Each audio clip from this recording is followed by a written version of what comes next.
नमस्कार बच्चों,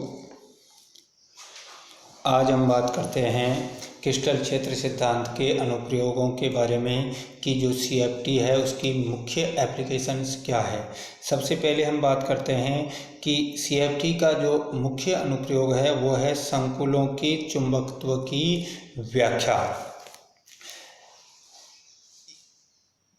पदार्थों के जो चुंबकीय गुण हैं वो उनमें उपस्थित अयुग्मित इलेक्ट्रॉनों की संख्या पर निर्भर करते हैं। ऐसा हम पहले से जानते हैं कि किसी भी पदार्थ के अंदर अयुग्मित इलेक्ट्रॉनों की संख्या जितनी अधिक होती है उसका चुंबकीय गुण जो है उतने ही अधिक होते हैं।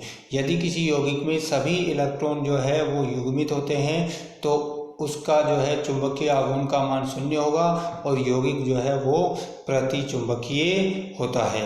और यदि जो है यौगिक के अंदर अयुग्मित इलेक्ट्रॉन पाए जाते हैं तो वो जो यौगिक है वो अनुचुंबकीय होता है।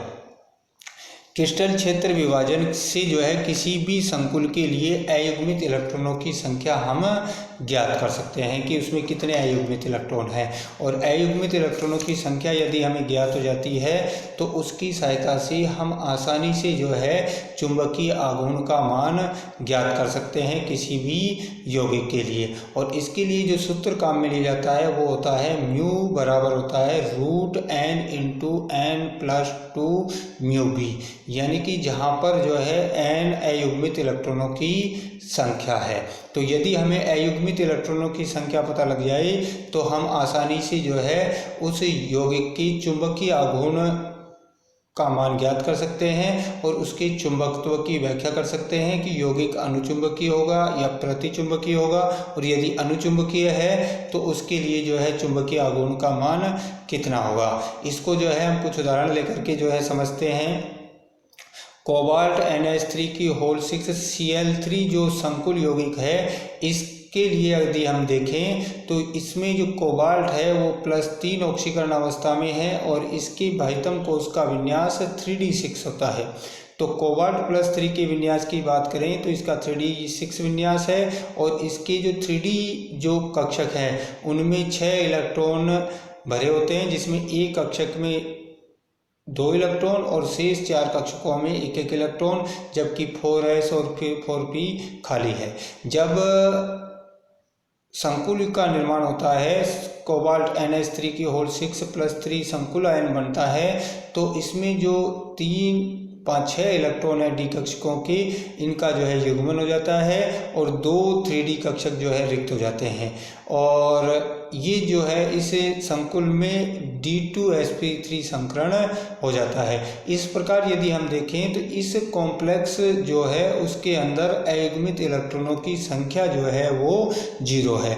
और क्योंकि अयुग्मित इलेक्ट्रॉनों की संख्या 0 है तो n बराबर 0 होगा और हम जो सूत्र है म्यू बराबर √n × n+2 का उपयोग करके यदि इसका चुंबकीय आघूर्ण निकालेंगे तो वो 0 आएगा। इसका मतलब ये हुआ कि ये जो संकुल आयन है कॉम्प्लेक्स जो कंपाउंड है उसके लिए जो है उसके लिए चुंबकीय आघूर्ण 0 है, मतलब ये प्रतिचुंबकीय होगा। इसी तरह से यदि हम दूसरे कॉम्प्लेक्स यौगिक पर बात करें, संकुल यौगिक पर विचार करें NiH2O की होल 6 Cl2, तो इसमें जो है निकेल +2 ऑक्सीकरण अवस्था में है और इसका जो है बाह्यतम कोश का विन्यास 3d8 है और 3d में 8 इलेक्ट्रॉन हैं जो इस प्रकार से भरे रहते हैं जैसा कि आप देख रहे हैं। जब कॉम्प्लेक्स आयन बनता है तो इसके इलेक्ट्रॉनों का युग्मन नहीं होता है क्योंकि ये दुर्बल क्षेत्र लिगैंड है, जबकि पहले वाले जो उदाहरण था उसमें NH3 प्रबल क्षेत्र लिगैंड था जिसके लिए ΔO का मान अधिक होता है। और इसमें जो है संकरण में बाह्य कोश के d कक्षक भाग लेते हैं, इसमें sp3d2 संकरण होता है। यदि हम इसके जो है विन्यास को देखें तो इसमें 2 अयुग्मित इलेक्ट्रॉन होते हैं, इसलिए इसके चुंबकीय आघूर्ण का मान 2.9 μb होता है। इसीलिए ये जो यौगिक है वो अनुचुंबकीय होता है। क्या होता है? अनुचुंबकीय होता है। तो हम क्रिस्टल क्षेत्र सिद्धांत के द्वारा आसानी से जो है यौगिक की चुंबकीय आघूर्ण की व्याख्या कर सकते हैं या चुंबकत्व की व्याख्या कर सकते हैं। इसी तरह से संकुल यौगिकों के रंग की व्याख्या करने में भी जो है ये सिद्धांत सफल रहा। कोई भी जो यौगिक है या कोई भी वस्तु हमें तभी रंगीन दिखाई देती है जब उस वस्तु के द्वारा किसी प्रकाश का अवशोषण होता है और शेष जो प्रकाश जो है परावर्तित हो जाता है, और वस्तु का जो रंग होता है वो परावर्तित प्रकाश का रंग ही होता है। तो कोई भी संकुल जो है जब दृश्य क्षेत्र से प्रकाश का अवशोषण करता है तो ही वो रंगीन दिखाई देता है, और जब वो प्रकाश संकुलों पर गिरता है तो उससे जो है तीन संभावनाएं हो सकती है। एक तो यह है कि वो जो संकुल है उस संपूर्ण रंग जो है उसको अवशोषित कर ले। यदि संकुल जो है उस संपूर्ण प्रकाश को अवशोषित कर लेता है तो संकुल का रंग जो है वो काला होगा, क्योंकि उसके द्वारा परावर्तित जो रंग है कोई भी नहीं होगा। और यदि किसी संकुल के द्वारा जो है पूरे रंग का जो है परावर्तन कर दिया जाए, पूरे प्रकाश का परावर्तन कर दिया जाता है तो उस स्थिति में संकुल सफ़ेद दिखाई देगा। और यदि संकुल के द्वारा कुछ प्रकाश का अवशोषण हो जाता है और शेष प्रकाश का उत्सर्जन हो जाता है या परावर्तन हो जाता है तो उस स्थिति में संकुल जो है रंगीन दिखाई देगा, और संकुल का जो रंग है वो अवशोषित रंग का पूरक रंग होता है, और ये जो पूरक रंग होता है वो परावर्तित रंग होता है, संकुल का परावर्तित रंग। और ये संकुलों में जो रंग उत्पन्न होता है इस रंग का मुख्यतः दो कारणों से उत्पन्न होता है। एक तो होता है डी संक्रमण के कारण, और एक होता है चार्ज ट्रांसफर स्पेक्ट्रा के द्वारा। तो डी संक्रमण के द्वारा क्या होता है कि अष्टफलकीय जो संकुल है उनमें यदि कोई इलेक्ट्रॉन निम्न ऊर्जा स्तर वाले T2G कक्षक से उच्च ऊर्जा स्तर वाले EG कक्षक में जाएगा तो वह दृश्य क्षेत्र से ऊर्जा का अवशोषण करेगा और यौगिक रंगीन दिखाई देगा। डी संक्रमण में क्या होता है कि जब किसी संकुल पर प्रकाश गिरता है तो उसकी निम्न ऊर्जा में उपस्थित जो इलेक्ट्रॉन है वो दृश्य क्षेत्र से प्रकाश का अवशोषण करेंगे और उच्च ऊर्जा के अन्य डी कक्षक में चले जाएंगे। और यदि हम अष्टफलकीय संकुलों की बात करें तो अष्टफलकीय संकुलों में निम्न ऊर्जा का डी कक्षक T2G कक्षक होते हैं और उच्च ऊर्जा के कक्षक EG। तो जब T2G कक्षक में स्थित इलेक्ट्रॉन ऊर्जा का अवशोषण करके और EG कक्षक में चला जाता है तो वो यौगिक जो है अवशोषित प्रकाश के पूरक रंग का दिखाई देता है। इसको जो है हम हेक्सा एक्वा टाइटेनियम थर्ड जो आयन है उसका उदाहरण लेकर के आसानी से समझ सकते हैं। हेक्सा एक्वा टाइटेनियम थर्ड जो कॉम्प्लेक्स आयन है वो +3 ऑक्सीकरण अवस्था में है टाइटेनियम, और इसका जो बाह्यतम कोश का जो विन्यास है वो है D1, यानी कि इसमें D कोश जो है उसमें एक इलेक्ट्रॉन होता है। अब जब इस संकुल आयन पर प्रकाश डाला जाता है या प्रकाश गिरता है तो ये T2G में स्थित जो एक इलेक्ट्रॉन है वो निश्चित ऊर्जा के प्रकाश का अवशोषण करके और EG में चला जाता है। और यौगिक ये जो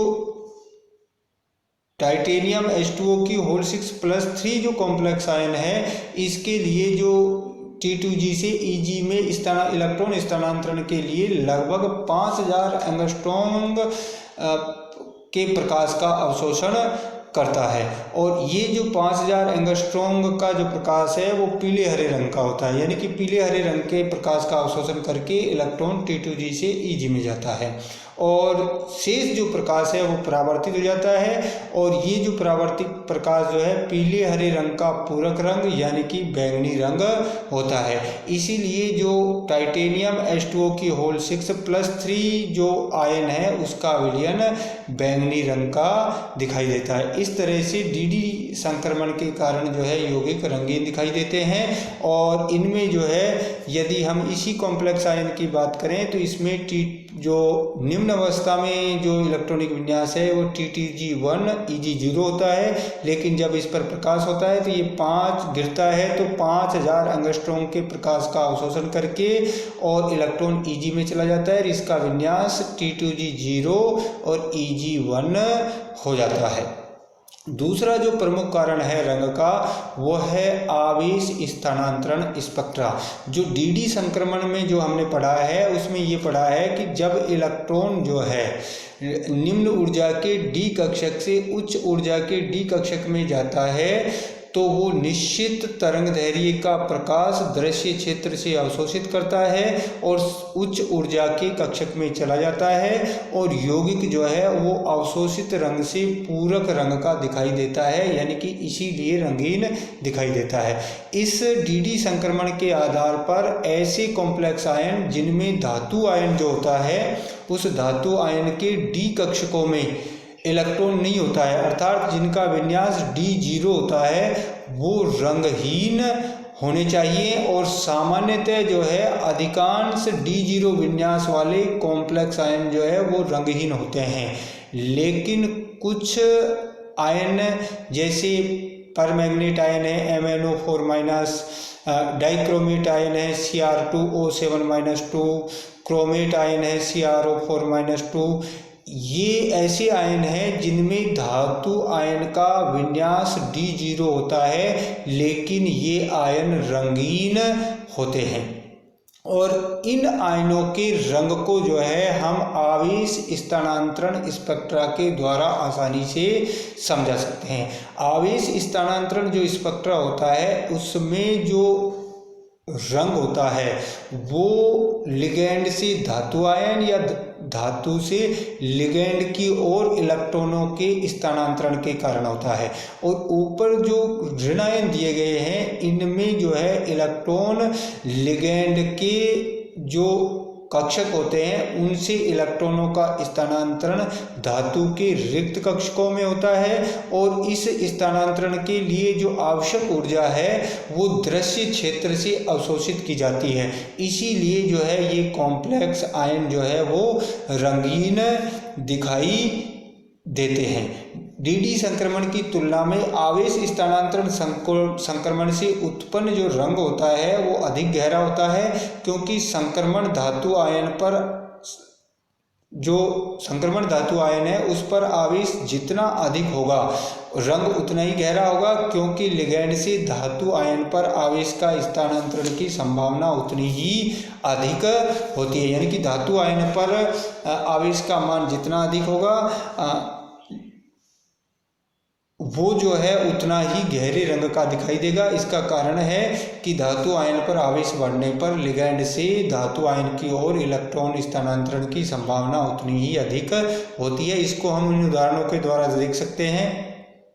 टाइटेनियम +4 रंगीन है और वैनेडियम +5 नारंगी पीले रंग का, क्रोमियम +6 नारंगी और मैंगनीज +7 बैंगनी, यानी कि जैसे जैसे आवेश बढ़ रहा है वैसे वैसे रंग की तीव्रता बढ़ रही है।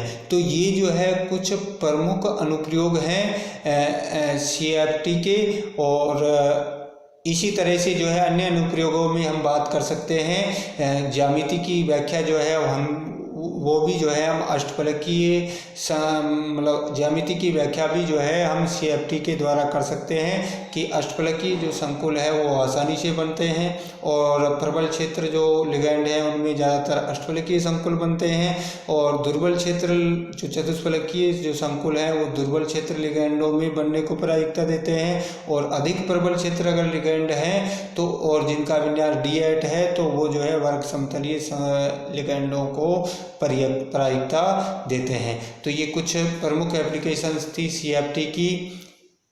आज के लिए इतना ही, धन्यवाद।